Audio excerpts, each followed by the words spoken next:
우리의 권리입니다. 톡톡 튀는 매일 정보 톡튜브. 톡톡 튀는 매일 정보 톡튜브입니다. 오늘은 궁금톡 시간입니다. 이제 곧 제21대 대통령 선거입니다. 이 방송 촬영일 현재를 기준으로 바로 내일부터 일반 사전투표 시작입니다.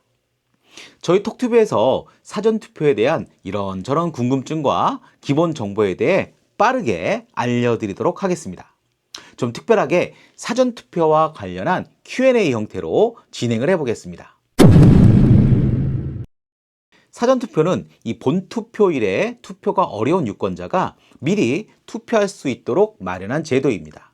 우리나라에서는 별도의 신청 없이 이 신분증만 있으면 전국 어디서든 지정된 사전투표 장소에서 투표를 하실 수 있습니다. 사전투표의 주요 특징, 투표 가능 시간, 본투표일 이전 대략 이틀 정도 진행됩니다. 투표 시간, 오전 6시부터 오후 6시까지 가능합니다. 투표 장소, 전국 모든 읍, 면, 동 사전투표소에서 가능하며 거주지와 관계가 없습니다. 준비물, 주민등록증, 운전면허증, 여권 등 공적으로 신분을 밝힐 수 있는 그런 신분증이 필요합니다. 절차, 신분증 확인, 투표용지 수령, 기표, 그리고 투표함 투입 순입니다. 사전투표는 특히 직장인, 학생, 군인, 여행 예정자 등 본투표일에 일정이 불확실한 유권자에게 매우 유용한 제도입니다.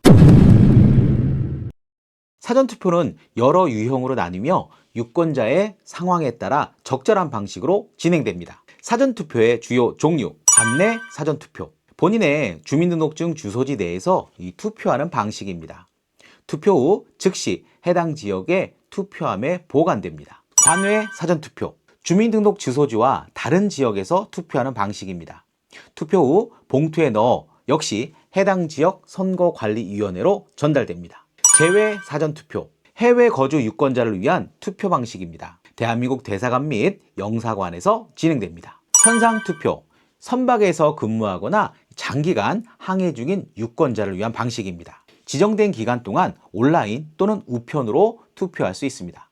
거소투표, 병원 입원 환자, 교도소 수감자 등 이동이 어려운 유권자를 위한 방식입니다. 사전 신청 후 우편으로 투표 용지를 받아 기표 후 제출합니다. 각 유형은 유권자의 편의를 고려하여 마련된 제도이며 이를 통해 더 많은 사람들이 투표에 참여할 수 있도록 돕고 있습니다. 제외 사전투표는 제외 선거인과 국외 부재자로 구분됩니다.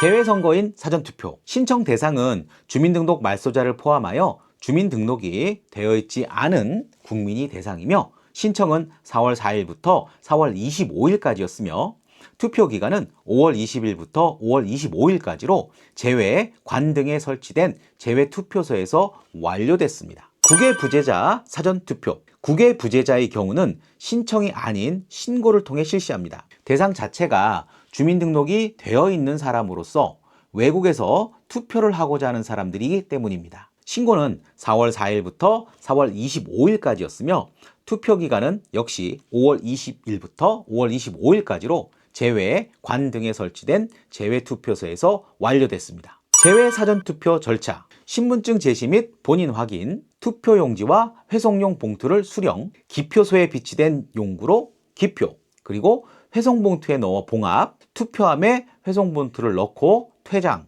이러한 순서를 거치게 됩니다. 본 촬영일 현재를 기준으로 제외 사전투표는 모두 완료된 상태입니다. 이번 제외 사전투표는 약 20만 명이 참여했으며 투표율도 79.5%로 역대 최고치라고 합니다. 선상투표는 투표 대상 및 가능자의 특성상 일반적인 사전투표와는 좀 다릅니다. 기간, 이번 사전투표는 5월 29일과 5월 30일에 진행됩니다. 그러나 선상투표는 5월 26일에 시작됐고요. 5월 29일까지 마감입니다. 선상투표 절차는 다음과 같습니다. 신고 및 신청, 선상투표를 원하는 선원은 사전 신고를 해야 합니다. 선장은 선상투표 신고서를 작성하여 관할 선거관리위원회에 제출합니다. 투표용지 수령, 선상투표 기간이 시작되기 전 선장은 팩시밀리, 팩스라고 하죠. 또는 온라인을 통해 투표용지를 수령합니다. 투표용지는 후보자 정보 및 투표 방법 안내와 함께 제공이 됩니다. 투표 진행. 선장은 선상투표 장소를 지정하고 공정한 입회인 참관인을 최소 1명 이상 배치해야 합니다. 선원은 입회인의 참관하에 투표용지에 기표한 후 팩스 또는 우편을 통해 투표지를 전송합니다. 투표지 전송 및 보관. 투표지는 중앙선거관리위원회에 대표 팩스 번호로 전송됩니다. 투표의 이 비밀을 보장하기 위해 쉴드 팩스 기술이 적용되며 기표 내용이 보이지 않도록 봉합된 상태로 출력됩니다. 개표 및 최종 처리. 중앙선관위는 수신된 투표지를 각 유권자의 주민등록지, 관할 선관위로 전달합니다. 해당 선관위는 이 등기 우편으로 구, 시, 군 선관위에 보내고 선거일에 짜잔 개표합니다. 선상투표는 2012년 제18대 대통령 선거에서 처음 도입되었으며 대통령 선거와 임기 만료에 의한 국회의원 선거에서 실시됩니다. 사전투표는 민주주의의 핵심 요소 중 하나로 유권자들이 보다 편리하고 자유롭게 투표할 수 있도록 돕는 중요한 제도입니다. 사전투표의 중요성, 투표율 증가. 사전투표는 본투표율에 일정이 있는 유권자들이 미리 투표할 수 있도록 해 투표율을 높이는 데 기여합니다. 실제로 지난 대선에서 사전투표율이 36.9%를 기록하며 전체 투표의 절반 가까이를 차지했습니다. 선거의 공정성과 투명성 강화. 사전투표는 선거 당일 투표소의 혼잡을 줄이고 투표 절차를 원활하게 진행할 수 있도록 돕습니다. 중앙선거관리위원회에서는요, 사전투표의 투명성을 확보하기 위해 투표소별 투표자 수를 1시간 단위로 공개하는 등 관리 대책을 강화하고 있습니다. 유권자의 편의성 증대. 사전투표는 거주지와 상관없이 전국 어디서나 투표를 할 수 있는 제도로 출장, 여행, 업무 등으로 이 본투표일에 투표가 어려운 유권자들에게는 큰 도움이 됩니다. 특히 직장인과 학생들이 자유롭게 투표할 수 있도록 출근 시간을 조정하는 사례도 늘어나고 있습니다. 정치 참여 활성화. 후보들은 사전투표를 독려하며 유권자들의 적극적인 정치 참여를 유도하고 있습니다. 사전투표율이 높아질수록 더 많은 국민의 의견이 반영된 선거 결과를 도출할 수 있습니다. 사전투표는 단순히 편리한 제도를 넘어 더 많은 사람들이 자신의 목소리를 낼 수 있도록 돕는 중요한 민주주의의 장치입니다. 사전투표가 특정 정당에 유리하다는 주장은 선거마다 다르게 해석될 수 있습니다. 사전투표와 정당별 유불리 논쟁. 일부 분석에서는 사전투표율이 높을 경우 진보 성향 정당에 유리할 가능성이 있다고 보기도 합니다. 그러나 최근 선거에서는요, 보수 성향 유권자들도 사전투표에 적극 참여하는 경향이 나타나고 있어 특정 정당에 유리하다고 단정하기는 어려울 것 같습니다. 전문가들은 사전투표율과 특정 정당 득표율 사이에 유의미한 상관관계가 없다는 분석을 내놓기도 합니다. 최근 선거에서의 사전투표 경향. 제20대 대선에서는 사전투표율이 역대 최고치인 36.9%를 기록했지만 국민의힘 후보가 당선되었습니다. 22대 총선에서는 사전투표율이 역시 역대 최고치인 32.38%를 기록하며 민주당이 압승을 거뒀습니다. 전문가들은 젊은 층의 보수와 노년층의 사전투표 참여 증가 등으로 인해 기존의 사전투표는 진보의 승리 공식이다, 이런 것이 깨지고 있다고 분석합니다. 결국 사전투표가 특정 정당에 유리하다고 단정하기보다는 선거 환경, 유권자 성향, 투표율 등 다양한 요소가 영향을 미친다고 볼 수 있습니다. 사전투표 조작 가능성에 대한 논란은 선거가 있을 때마다 제기되었지만 우리나라 선거관리위원회는 사전투표의 보안과 공정성을 철저히 관리하고 있습니다. 사전투표 조작 가능성에 대한 주요 논점. 투표함 관리 및 보관. 사전투표함은 봉인된 상태로 이 지정된 장소에서 보관되며 CCTV로 24시간 감시됩니다. 개표 전까지 선거관리위원회와 정당 참관인이 관리하여 임의 변경이 불가합니다. 전자개표 시스템의 신뢰성. 대한민국은 전자개표와 수개표를 병행하여 투표 결과의 정확성을 검증합니다. 일부에서는 이 전산 시스템 해킹 가능성을 제기하지만 선관위는 외부 침입 방지 시스템을 운영하고 있다고 합니다. 사전투표와 본투표 결과 차이. 사전투표와 이 본투표 간 득표율 차이가 존재하는 경우가 있지만 이는 유권자 성향과 투표 방식의 차이로 설명되고 있습니다. 전문가들은 통계적으로 자연스러운 현상이라고 분석하며 조작의 가능성은 낮다고 보고 있습니다.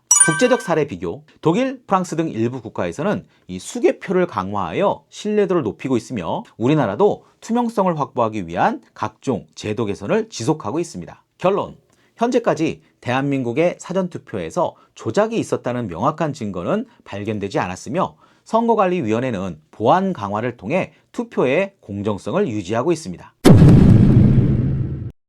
사전투표는 선거 때마다 다양한 논쟁을 불러일으키며 특히 투표 조작 가능성과 득표율 차이에 대한 의혹이 자주 제기됩니다. 사전투표 논쟁 사례, 사전투표와 본투표 득표율 차이 논란. 일부에서는 사전투표와 본투표의 득표율 차이가 크다는 점을 들어 조작 가능성을 주장하기도 했습니다. 예를 들어 지난 제22대 국회의원 선거에서 서울 송파병 지역구의 사전투표 득표율과 본투표 득표율이 10% 이상 차이가 나면서 논란이 발생했었습니다. 그러나 통계학자들은 사전투표와 본투표는 서로 다른 모집단이므로 차이가 발생할 수 있다고 설명하고 있습니다. 투표함 관리 및 보안 문제. 2022년 대선 당시 경기 부천시 선관위 사무국장의 방에서 이 관내 사전투표 회성용 봉투 5만 장이 발견되면서 투표함 관리에 대한 의혹이 제기되었습니다. 이에 대해 선관위는 정당 추천위원이 출근하기 전에 잠시 보관한 것이며 이후 정상적으로 투표함에 투입되었다고 해명했습니다.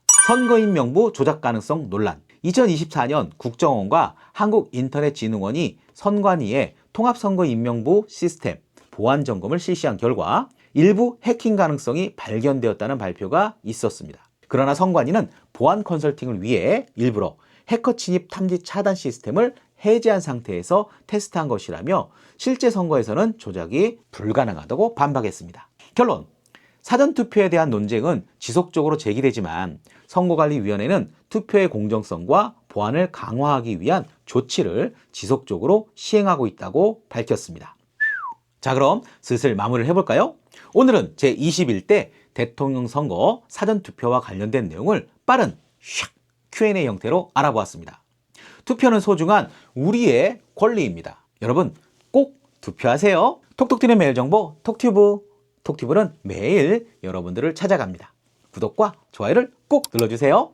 자, 여러분 오늘 또 톡튜브 하세요.